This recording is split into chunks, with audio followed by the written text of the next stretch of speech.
So ito, ganito kalayo ang inabot ng mga yero. So andito kami, pinupulot namin yung mga yero.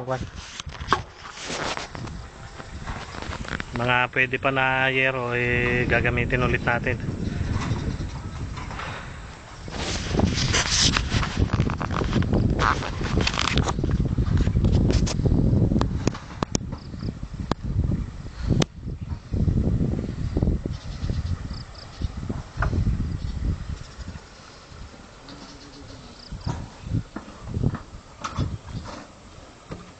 So dito siya umabot sa kabilang lote ni ate ninyo.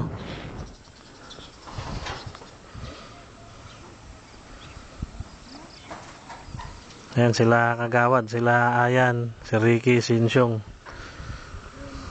Kasama ko na nagre-recover nitong mga yero.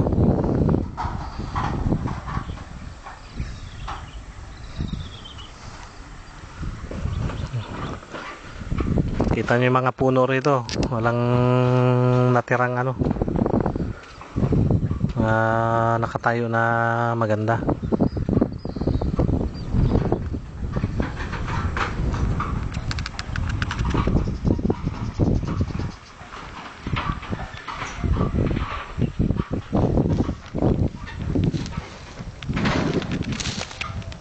Nako Isan!